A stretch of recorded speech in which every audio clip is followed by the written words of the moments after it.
and life came into existence here once and only once.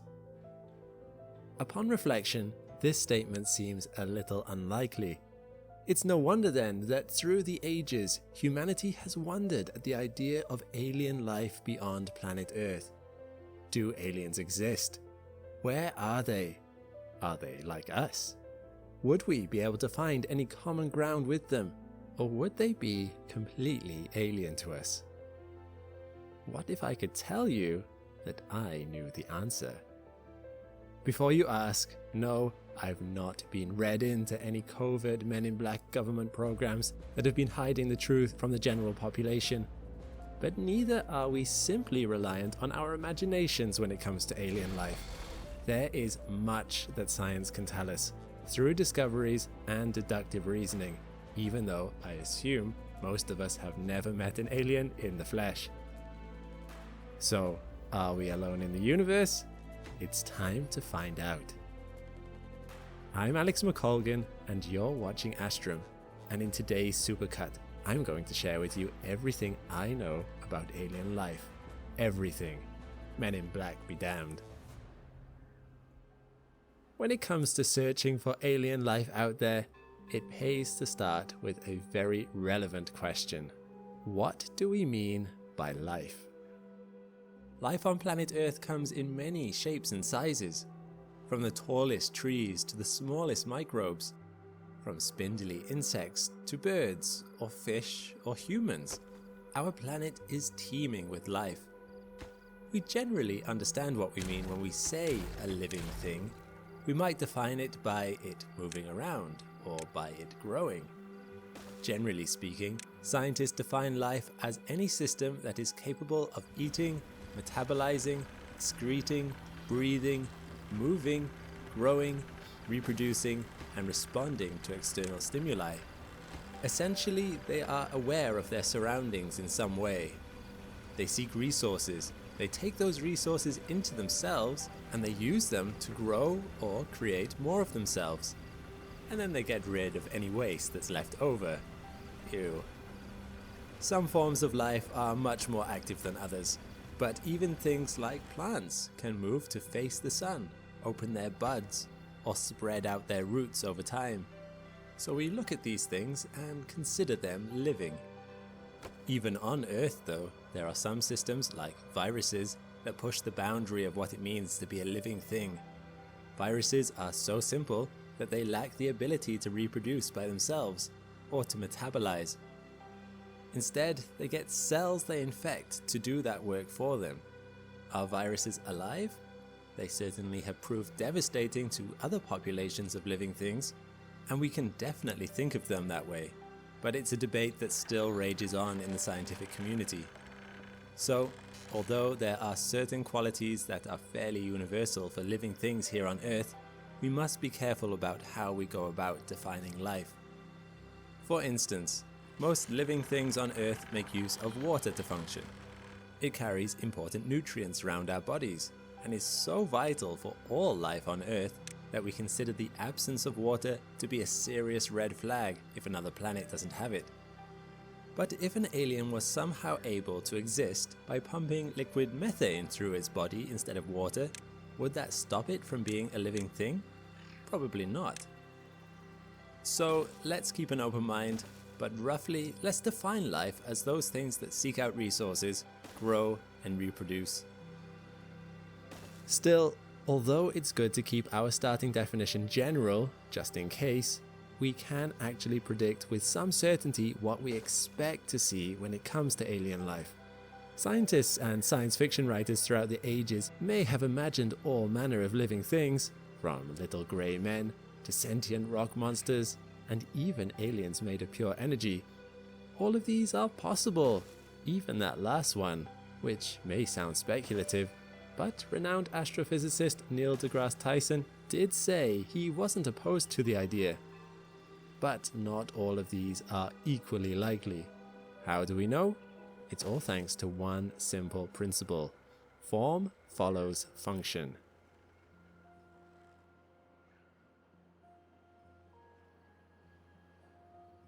As you look down at your own body, Even if you do not know what all of it does, you are an incredible example of optimization. You likely have 2 hands complete with fingers and opposable thumbs, ideal for grasping tools and performing fiddly, delicate operations. You have a digestive system that is capable of taking in matter, extracting nutrients, and using them to build up or repair yourself.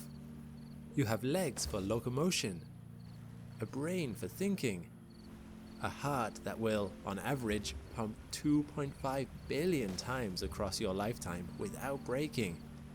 All of these parts of your body perform specific functions and have been honed over millennia to be really good at what they do, even if you don't feel it sometimes.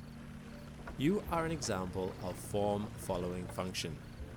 Thanks to natural selection and random mutation, nature is really good at figuring out what works. When Charles Darwin was voyaging through the Galapagos Islands, he noticed that different finches had different shaped beaks. After observing them for a time, Darwin noticed that the finches with larger, more heavy-set beaks ate different types of food than finches with smaller, daintier beaks. In fact, a large beak was ideally suited to breaking open tough seeds or nuts, while the smaller beaks were more suited to getting in nooks and crannies for grabbing insects. This observation was the basis for his well-known theory of evolution. In this theory, thanks to genetic variation and competition, nature is constantly trying out new things to see what works. And there are certain things that give you an edge. Thanks to all the light that was bouncing around from our sun, organisms that evolved to take advantage of this by developing sight had a bigger advantage over organisms that did not.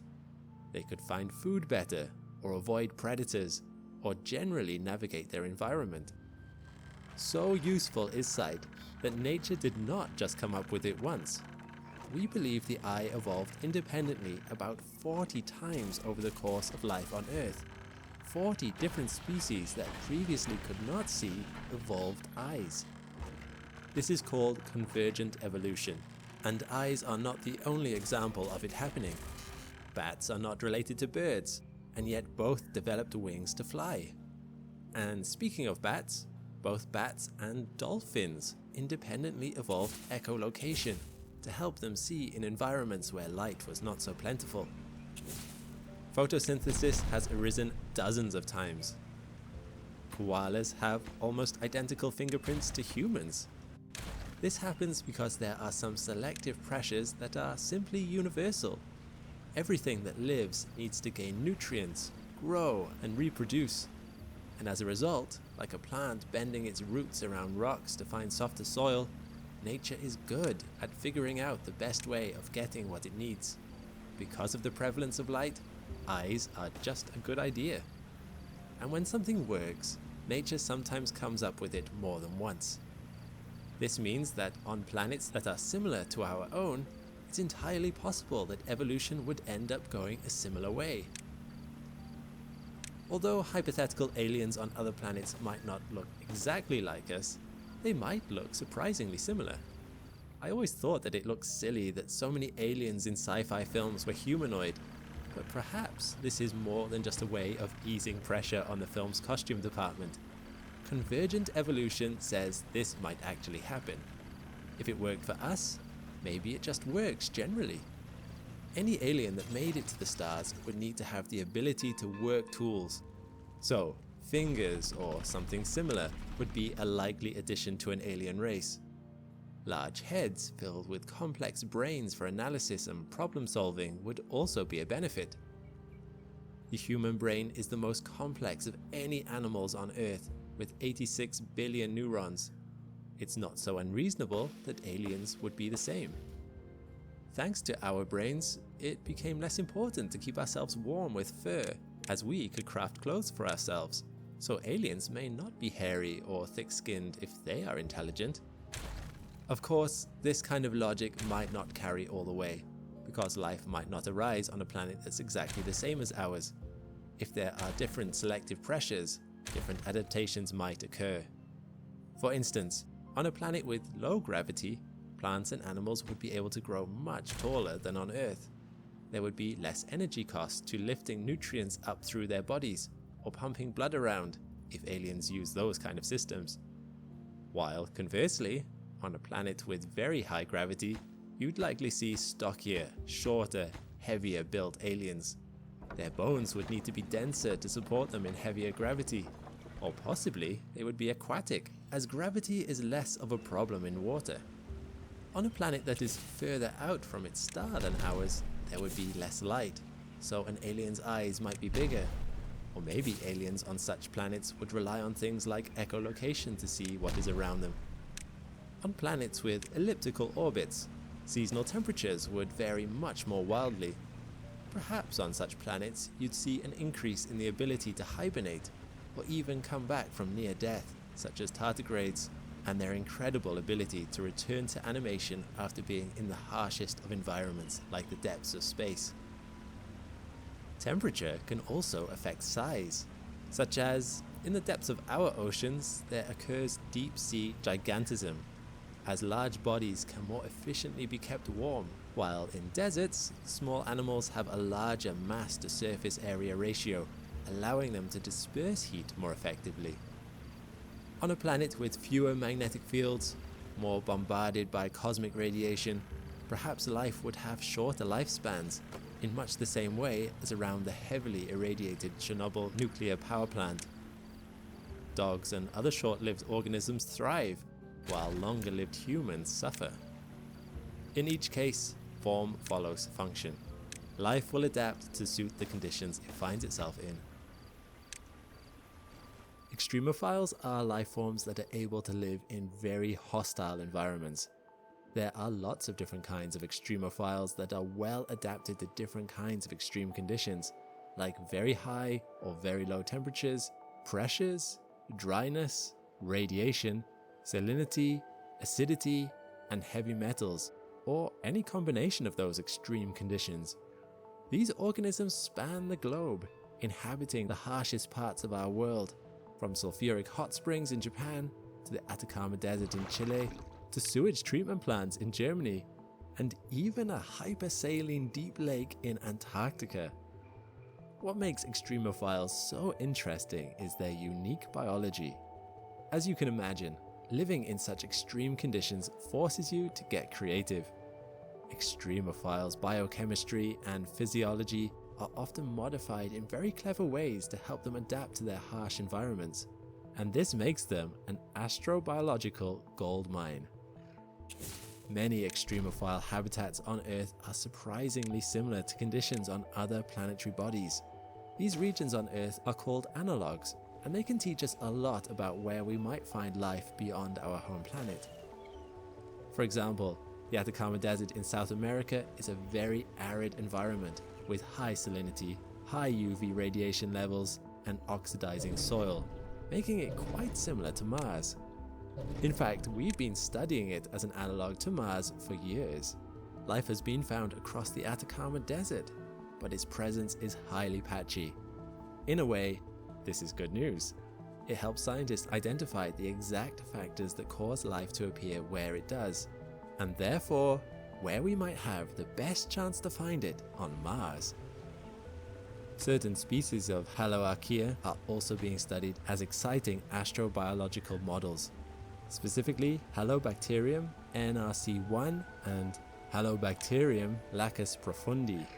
They are both extremophiles that thrive in high salinity and are great candidates for understanding potential life on Mars and Jupiter's moon Europa. Through the study of extremophiles, we learn what is plausible for life out in the wider universe. If life can exist in certain environmental analogues here on Earth, those same sorts of environments plausibly contain life elsewhere. We also learn what's less plausible. Life here on Earth is diverse and has adapted to all sorts of niches, but there are some places even it cannot go. Bacteria, such as Methanopyrus candleri, one of our hardest extremophiles, can survive at temperatures of 122 degrees Celsius. But putting one into thousands of degrees lava would quickly annihilate it, as the bonds that hold its chemical structures together would be torn apart by the excessive energy. While tardigrades can survive the freezing cold of space, they're not exactly mobile there. They dry out and cease all activity, and only revive when brought back into more suitable, energy-rich environments.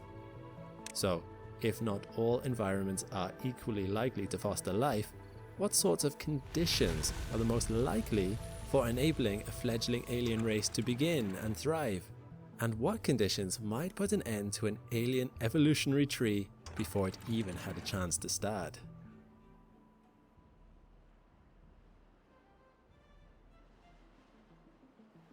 When choosing a nursery world for alien life, just like with building a house, it's a good idea to start by establishing your non-negotiables. Some of this is fairly simple to consider. For instance, temperature.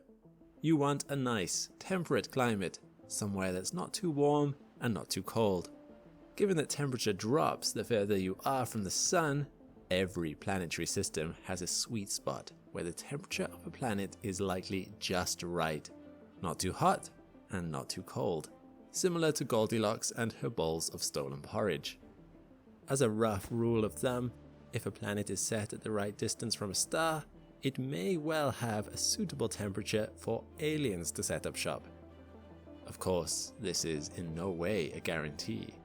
After all, Venus, a planet residing in this zone, in theory should be perfect, but its choking atmosphere makes it the hottest planet in our solar system in spite of its relative distance from the Sun compared with Mercury. So it's clear, atmosphere also plays a part in all this. Essential for life on Earth, and likely useful for aliens too, is the presence of water on your prospective planet. Water comes with some surprisingly handy chemical properties. It's solvent, allowing a wide array of molecules to dissolve inside it and then be transported around an organism's body. It's important for key chemical reactions. While it's conceivably possible that alien organisms have learned to make do with less optimal liquid to form the basis of their own lifeblood, so important is water to life on Earth that we don't have a single example of an organism that's learned to make do without it. Remember, not all living things need oxygen, or sunlight, or particular kinds of foods, but everything needs water.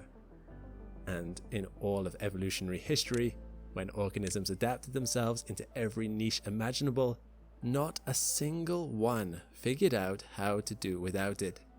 Water could well be a non-negotiable. However, sometimes a non-negotiable is simply the neighbors that live close by. So let's consider another major reason why many of the galaxy's exoplanets fall short: their neighboring stars. Our own star is known as a G-type yellow dwarf, a relatively fast-burning, short-lived sort of star, at least compared to some of the other options out there. Stars like our Sun tend to live for 10 billion years before their cores collapse and they transform into a red giant. It is stable, and that stability has been useful for the life that eventually flourished here. However, yellow dwarfs are far from common in the Milky Way. They represent only 10% of the total stars.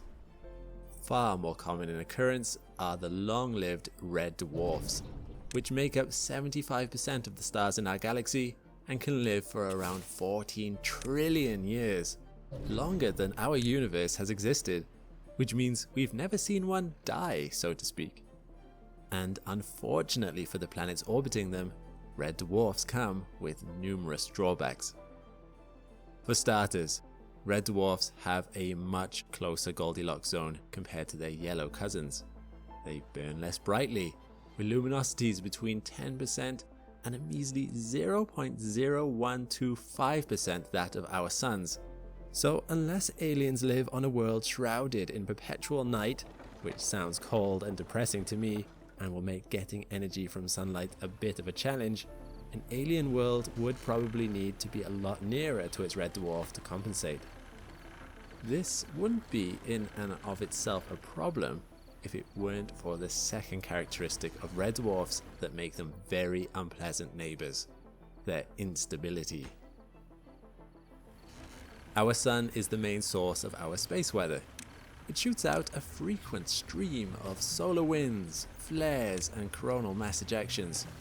However, this doesn't compare to the amount of space weather created by red dwarfs. Flares from red dwarfs can be 100 to 1,000 times more powerful than those emitted by our sun. The frequent bursts of plasma and radiation coming from red dwarfs are powerful and dangerous enough to strip away the atmosphere and even boil liquid water on planets in the habitable zone. And given how much closer planets are to their star in a red dwarf system, the odds of life getting enough time to arise before being hit with a life-sanitizing dose of X-rays is pretty slim. If you want to live on a planet around a red dwarf, you'll likely need some serious sun cream. This rules out many known exoplanets, such as astronomer favorite Kepler 186f, which some scientists hoped might be habitable. But even during periods between harsh solar weather events, there's another problem with planets around red dwarfs: their tendency to be tidally locked. Being tidally locked means that the same side of the planet always faces the star as it orbits. There is no rotation between day and night. One side of the planet is in perpetual heat and the other side in permanent shadow. Due to gravitational constraints, planets near their sun have a tendency towards being tidally locked. Just take a look at Mercury with its day that lasts 176 Earth days, or 2 Mercurian years. This lack of rotation could render most of the planet uninhabitable. You'd either face scorching desert creating heat on the day side, or freezing ice on the night side. Even if aliens tried to live in the narrow band of twilight that would ring a tidally locked planet, liquid water might prove difficult to find. Any moisture in the air that found its way to the night side of the planet would get locked there, solidified as ice. Overall, the planet would be very dry, and even in the twilight zone, there would be no rain. But the real clincher is the low power of a magnetic field that would likely be found on a tidally locked planet. The dynamo effect that powers the magnetic field on Earth is thought to be influenced by the Coriolis effect, the rotation of the Earth imparting momentum to rising and falling liquid metal in its core. Without this rotation, such a magnetic field would be inevitably weaker, once again subjecting you to that lethal space radiation. So we can conclude that if alien life exists, it probably is going to come into being around stars much like our own due to their stability and brightness. It'll be on a world that's not too hot or too cold, probably has some liquid water, and likely is surrounded by a protective magnetic field to shield that life from deadly space radiation. We don't have to look out across the stars to find such an environment, but can actually begin our search for alien life much closer to home, here in our solar system. It may seem a little obvious, but life has birthed here once already. Could it have done so again?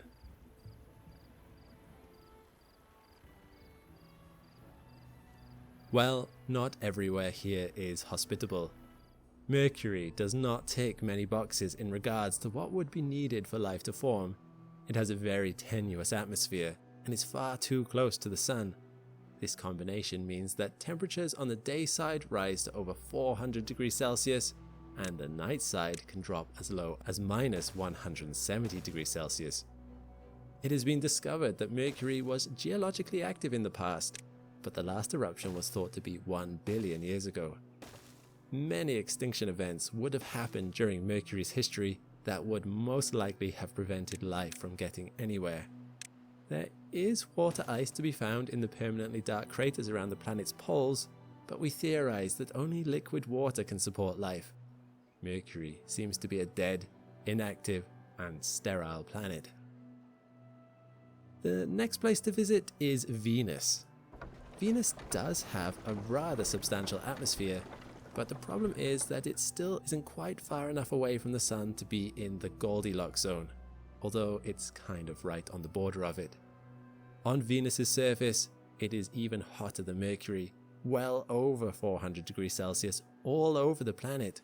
This is due to the greenhouse gases in the atmosphere, carbon dioxide making up 96% of it. This heat means that water could not stay in liquid form on the surface. There is a slight possibility, however, that there could be some form of microorganisms high in the clouds of Venus that would use UV light from the sun as an energy source. The temperature and pressure high in the atmosphere is much more hospitable than on the surface, so this possibility exists. Indeed, scientists have even detected phosphine in Venus's atmosphere. Phosphine is a gas that's only produced on Earth by microorganisms in a very low oxygen environment. Either there's an unknown process on Venus that's doing a similar thing, or it's an indicator that similar microorganisms could be found there. Intriguing. We're skipping Earth for obvious reasons. Yes, life is here, but let's for now not get into the debate about whether any of it is alien, although perhaps we'll return to that idea later. Moving on, one of the best bets in the solar system is Mars. It is situated nicely in the Goldilocks zone and has an atmosphere. The big problem with Mars, though, is its lack of a magnetic field. The magnetic field on Earth prevents the solar wind from the sun stripping away the particles in the upper atmosphere. Because Mars doesn't have this, its atmosphere has been stripped of all but the heaviest molecules, meaning it now consists of 96% carbon dioxide. At one point in its history, it did have surface water, as can be evidenced by dried up rivers and lake beds. However, today that water has gone, and if there was any life on the surface, this has most likely gone too. Scientists have been keen to find evidence of life in the rocks with the Viking missions, and looking for methane in the atmosphere with the rovers currently on the planet, but they have so far found only traces of evidence. But NASA are not deterred. Finding solid evidence of life on Mars is now one of their primary objectives, so they clearly think there is still a good chance of finding something. There are a few telltale signs that life could have existed or still does on Mars. There are possible biosignatures, like methane in the atmosphere, often the byproduct of life. Scientists can't quite agree on where the quantity of methane gas comes from, and life is a definite possibility. We also have 34 meteorites which originated from Mars. These are highly valuable, as they are the only samples from Mars that we possess. A few of these meteorites even contain what looks to be fossilized bacteria, although they are much smaller formations than any terrestrial bacteria on Earth. This is not conclusive evidence, however, as even these formations can be explained by natural processes. At this point in time, there are a couple of possible places to find life on Mars. One would be about 10 meters under the surface. Water can be in liquid form this far down, and any life would be much more protected from cosmic and UV radiation. Another theory is that microorganisms could exist under the polar ice caps. Potential evidence of this could be the darkening of the spider patterns next to geysers on the poles. The darkening could be these microorganisms as they photosynthesize the sun's UV light from under the surface. With all the attention Mars is getting from the global scientific community, I would guess we will know conclusively whether or not there is life on Mars within the next 30 years. The first planet after Mars is Jupiter. Jupiter itself is not at all hospitable to life as we know it. It barely has any form of water, it doesn't have a solid surface, and the winds and convection forces on the planet would drag down any microorganisms that try to form in the tops of the cloud layer.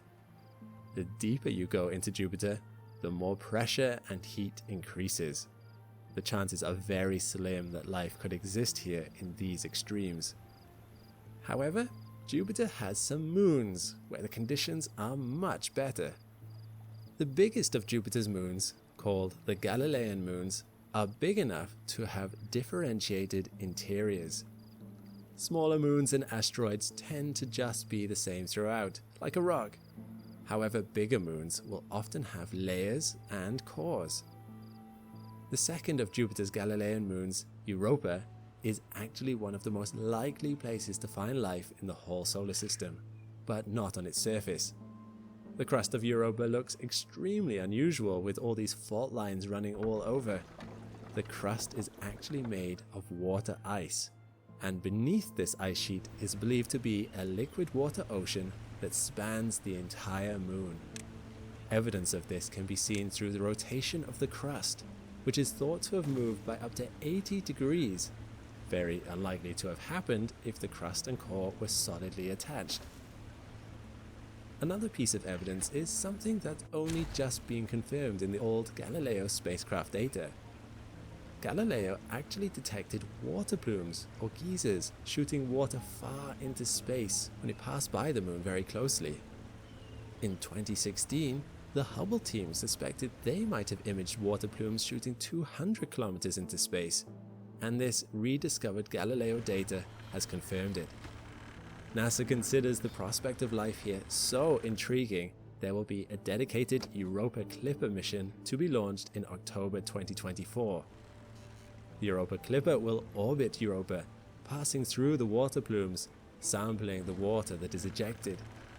We are not expecting to find fish blasted into space by these geysers, but the water samples will tell us what the conditions are like under the crust, and if there really is a possibility of life down there. Future robotic missions that aim to reach and traverse this ocean are still in the planning stages. Interestingly, while Europa is the most likely place to harbour life around Jupiter, it is not the only moon that probably has an underground liquid ocean layer. 3 out of the 4 biggest moons of Jupiter, Europa, Callisto and Ganymede, all could have life under their surfaces. Callisto may have a water ice layer of up to 300 kilometers thick. Ganymede has at least one water ocean layer, but could also have several, all separated by sheets of ice. Ganymede is probably the second most promising moon of Jupiter, as the bottommost water layer could be touching rock. Water-rock contact could be an important factor for life to exist, as the rock provides minerals. Just consider the deep-sea ecosystems that are formed around the oceanic hydrothermal vents right here on Earth. Ganymede is already the biggest moon in the solar system, but data also suggests that its underground ocean could also be the largest. There is a European Space Agency mission underway to Ganymede right now, known as JUICE, or the Jupiter Icy Moons Explorer, which will be arriving at Jupiter in July 2031. Beyond Jupiter, there are 3 more planets and their moons. Like Jupiter, the planets are unlikely to contain life. However, some of their moons also share the same characteristics with the moons of Jupiter. Particular moons of note are Rhea, the second largest moon of Saturn, Titania, the largest moon of Uranus, Oberon, the second largest moon of Uranus, and Triton, the largest moon of Neptune. The most exciting moon with these characteristics, though, is Enceladus, a moon of Saturn. It has extremely active geysers, which spew 250 kilograms of minerals and water into space per second at over 2,000 kilometers per hour. It ejects so much material that it has formed a ring around Saturn called the E-ring. Cassini, a spacecraft that used to orbit Saturn, was able to pass through these water plumes and detected carbon, hydrogen, nitrogen, and oxygen, all key components of life. There is definitely heat being generated under the ice crust, as can be seen in this heat map. These are the tiger stripes of Enceladus, evidence of hydrothermal activity, water, and essential chemicals means that this tiny moon could be the most likely place in the whole solar system to find life. Sadly, we are far from proving any of this. While there are some plans to return to Enceladus, these are a long way from launch, and the orbiters set to explore Jupiter's icy moons from above have not yet arrived. Actually exploring the oceans is still a very long way off. I can understand the problem though of getting a robot that deep into a moon, but it's a little disheartening to think we don't even have a timeline for such a mission. Beyond the planets and their moons, we have dwarf planets like Pluto, Eris, and Sedna. If they follow the patterns we see in the larger moons, they too could have liquid water oceans under their surface, but we are very far from being able to prove that too. There are just two more curious places to look for life in the solar system. The first is Titan, the largest moon of Saturn. It is extremely cold, and so is dismissed by some as uninhabitable. However, it is unusual from any other moon in the solar system in that it has a thick atmosphere with methane in it. In fact, the temperature is just right that liquid methane can form on the surface. The moon actually has a methane cycle similar to Earth's water cycle. There is evidence of seas, lakes, and rivers of methane and ethane on the surface of Titan. Other factors essential to life also exist there, including chemicals and minerals on the surface, plus the moon orbits mostly within Saturn's magnetic field, which means it is protected from solar and cosmic radiation. Theoretically, life forms could exist that replace water with liquid hydrocarbons. Such hypothetical creatures would take in H2 in place of O2, reacted with acetylene instead of glucose, and produce methane instead of carbon dioxide. Titan has been compared to primordial Earth. Excitingly, NASA is launching a robotic rotorcraft to Titan, set to blast off in 2028. If it flies above the methane lakes and spots something splashing around there, perhaps we'll have a definitive answer to the question of life sooner than we thought.